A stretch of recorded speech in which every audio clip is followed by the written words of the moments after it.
Love is our hope. Love and death were the great mysteries of my childhood. When I did not feel loved, I wanted to die. Death would take away the trauma of feeling unwanted, out of place, of always being the one who does not fit in. I knew then that love gave life meaning, but it disturbed me that nothing I heard about love fit with the world around me. At church, we learned that love was peaceful, kind, forgiving, redemptive, faithful. And yet, everybody seemed troubled in their relationships. Even as a child, I pondered the gap between what folks said about love and the ways they behaved. As a young man hoping to find love, I was disappointed in the relationships I witnessed and troubled by my own efforts. Even though I was coming into womanhood at the time of free love and open marriage, I dreamed of being with a partner for a lifetime. My visions of marriage had been shaped by the relationship between my maternal grandmother and grandfather, who had been together for more than 75 years. An essay I wrote about the relationship titled Inspired Eccentricity described how different they were, and yet there was there was in their relationship what therapist Fred Newman calls radical acceptance. They had the conscious blend of togetherness and autonomy that is needed in healthy relationships but difficult to find. I have not found it, even though I keep searching. From my college days to the present, most folks I encounter consider it foolish and naive of anyone to want to spend a lifetime with a partner. Again and again, they point to divorce rates and continual breakups among gay and straight couples as signs that spending a lifetime with someone is just not a realistic desire. Cynically, many of them believe that couples who remain together for more than 20 years are usually unhappy or just coexisting. That's certainly true of many marriages. My parents have been together for almost 50 years, but have not managed to create a happy household. But there are couples who find it sheer bliss to be spending a lifetime with one another. Their are just as emblematic of what is real and possible as the reality of ruptured and broken bonds. I learned from watching my parents that sustained joyous commitment in a relationship does not mean that there is no down and difficult times. In my first book on love, All About Love New Visions, I continually state that love does not bring an end to difficulties. It gives us strength to cope with difficulties in a constructive way. That book, like this one, is dedicated to Anthony, with whom I have had and continue to have long discussions about the nature of love. A 30 something guy whose parents separated when he was a boy, he had no vision of a relationship lasting for a lifetime. In fact, the idea seems weird to him. Only by experience is he learning to trust that lasting bonds are to be cherished and valued. All love relationships flourish when there is a sustained commitment. Constancy in the midst of change strengthens bonds in both romantic relationships and friendships. I enjoy going through changes with loved ones, watching how we develop. To me, it's similar to the delight and awe that loving parents feel as they witness children go through a myriad of changes. Having a longtime partner who both participates in our growth while also bearing witness is one of those love's profound pleasures. I celebrate lasting love in All About Love New Visions, a work that generally discusses the meaning of love in our culture and what we should know about love. Lecturing in public schools during my tour for that book, I was continually distressed to hear Black children of all ages express their deep conviction that love does not exist. Time and time again, I was shaken to my core, hearing young Black folks empathetically state, there is no such thing as love. In All About Love, I define love as a combination of care, knowledge, responsibility, respect, trust, and commitment.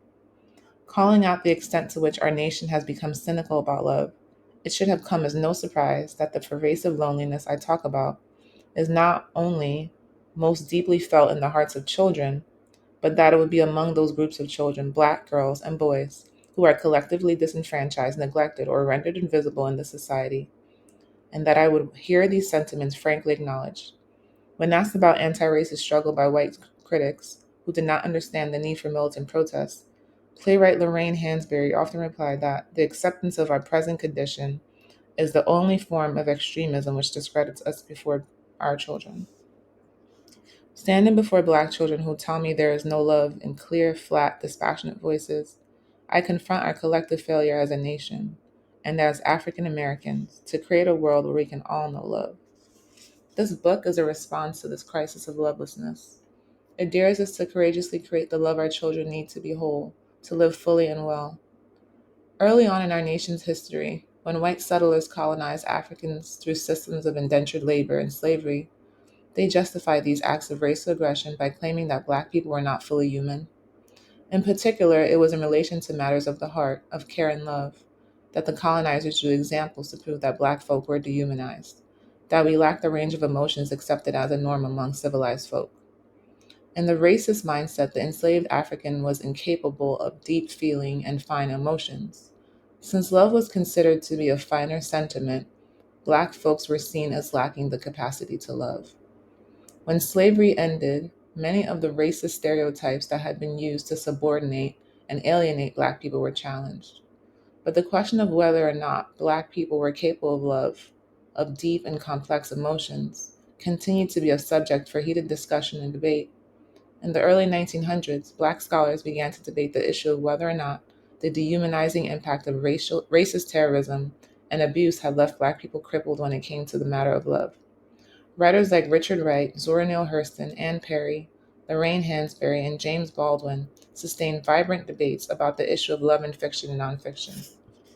Hurston's novel, Their Eyes Were Watching God, showed that love was not only possible among the poor and oppressed, but a necessary and essential life force. In her provocative protest novel, The Street, Anne Petrie offered the world an image of Black heterosexual love, where Black men betrayed Black women through sexual objectification and manipulation. Opportunistic greed leads the Black male hero to assault and disrespect the integrity of the Black female who loves him. Wright offered to the world in his protest novel, Native Son, an image of Blackness that made it synonymous with dehumanization, with the absence of feeling. His character, Bigger Thomas, embodied a lovelessness so relentless it struck a chord of terror in the minds of Black activists who had been struggling to counter similar images of Blackness emerging from the white imagination. In his autobiography, Black Boy, Wright dared to tell the world that he believed dehumanization had happened to many Black folks, that ongoing racist genocide had left us damaged. Forever wounded in the space where we would know love, his critics Baldwin and Hansberry challenged this one-dimensional image of Blackness. And nobody knows my name, Baldwin declared. I suggest that the role of the Negro in American life has something to do with our concept of what God is. To be with God is really to be involved with some enormous, overwhelming desire and joy and power which you cannot control, which controls you. I conceive of my own life as a journey towards something I did not understand, which in the going toward makes me better. I conceive of God, in fact, as a means of liberation and not a means of control. Love does not begin and end the way we seem to think it does. Love is a battle, love is a war, love is growing up. No one in the world knows Americans better, or loves them more than the American Negro. In the mid-60s, Hansberry told a group of aspiring Black writers that if they wanted to understand the meaning of love, they should talk to Black folks and ask the troubadours who come from those who have loved them, who have loved when all reason pointed to the uselessness and foolhardiness of love.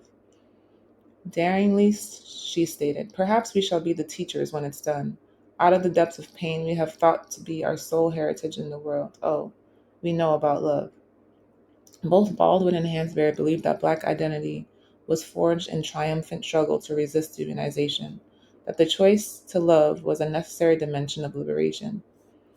As late as 1974, writer June Jordan published the essay Notes Toward a Black Balancing of Love and Hatred, discussing the issue of which was a definitive Black experience, the triumph of love over dehumanization, celebrated in Hurston's work, or the triumph of violence, self-hatred, and destruction depicted in Wright's Native Son, Jordan writes. Unquestionably, Their Eyes Were Watching God is the prototypical Black novel of affirmation. It is the most successful and convincing and exemplary novel of Black love that we have, period. Yet, Jordan urges us to feel no need to choose between Hurston or Wright, for she believes that in this dehumanization, Bigger Thomas teaches as much about the necessity of love, of being able to love, without being destroyed, as Hurston's Janie Starks, and declares that we should equally love, equally value, and equally emulate Black protest and Black affirmation, for we require both. Despite the prophetic insight in the world of anti-racist activism, a call to violence rather than a call to love had already become the order of the day. The affirmation of love Jordan deemed essential was already under siege.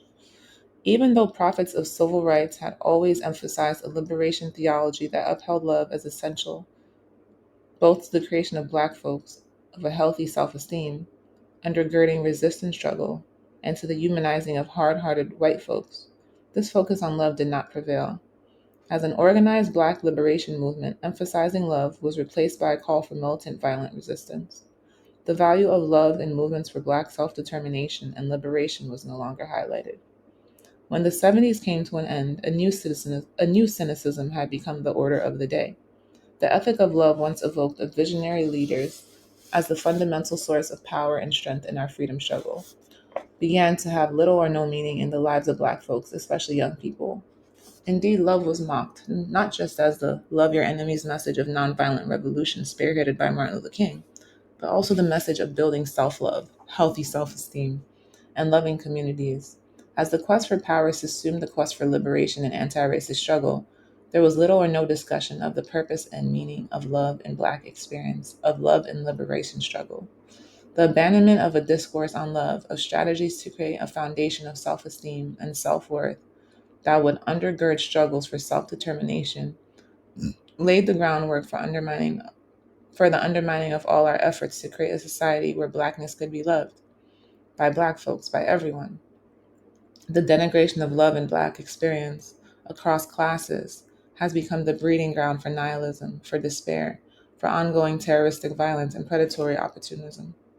It has taken from many people the positive agency needed if we are to collectively self-actualize and be self-determining.